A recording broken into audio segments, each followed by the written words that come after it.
Financial literacy is an essential skill for new immigrants and refugees to learn when adjusting to life in the United States. Financial literacy is a big topic. It includes identifying our priorities, choosing how to manage our money, and budgeting. In the United States, there are many ways to manage your money. The first option is cash. Cash is becoming less common in many big cities in the United States, but it is still an acceptable method of payment in many stores. It is recommended to hold most of your money in banks. Banks are financial institutions that are protected by the federal government. At a bank, you can open a checking and a savings account. Checking accounts allow you to deposit and withdraw cash at any time. Savings accounts are for saving money over time so you can buy things that you want that may be more expensive. Banks may offer credit cards as an option. Credit cards allow you to pay for something later or in small increments, but they have very high interest rates. Make sure you understand all the risks of a credit card before applying for one. Another thing to know about finances in the United States is taxes. The United States has federal and state income tax that you are required to pay. When you get a job, you will fill out a form to have your taxes withheld from your paycheck. This is an important step so you don't owe the government money or get in trouble with the law. Now that we have gone over the basics of money management, let's start to think about our personal financial situations. First, it is important to identify what are our needs and wants. Needs are essential to our lives. For example, rent, utility bills, food, or transportation. Wants are things that we would be okay living without, but eventually we would like to have them. For example, a new outfit, bigger house, or a pet are examples of wants.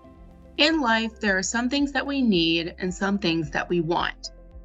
It is important to categorize these so that when you start making money, you know what to spend your money on and what to save for. Ask yourself, what are things that you need for you and your family now? Make a list so you don't forget. Now, what are things that you want? Make a new list of your wants. The envelope method is a helpful way to learn how to budget and save your money. All you need is 3 envelopes. Label 1 needs, wants, and emergency. Let's meet Sarah. Sarah is a new refugee to Oregon. She needs to pay her rent, $1,000, utilities, $100, and buy groceries, $300 each month. These are her needs. Her total needs are $1,400 each month. She eventually wants to buy a car that would cost $5,000. This is her want.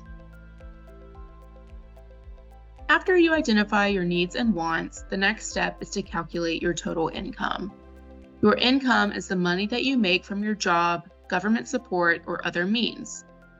Let's use Sarah as an example. Sarah works at a bakery. Every 2 weeks, her paycheck is $1,000 after taxes. She gets paid 2 times each month, so her total income in 1 month is $2,000. Sarah needs $1,400 each month to pay for her needs. After she pays for these expenses, she has $600 left over to spend or save. The next step is for Sarah to save for emergencies. It is recommended that you save for at least 3 to 6 months of expenses in the case of an emergency, like if you lose your job. This is called an emergency fund.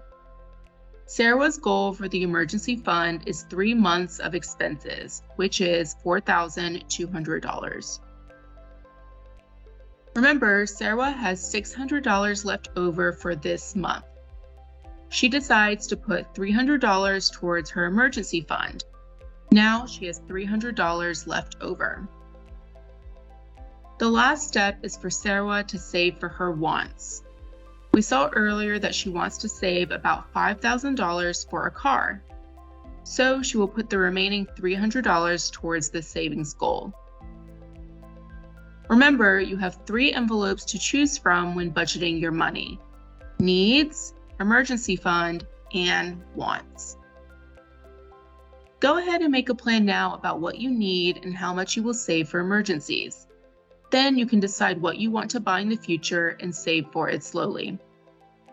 Being able to budget your money will help relieve stress, and it will help you provide for you and your family.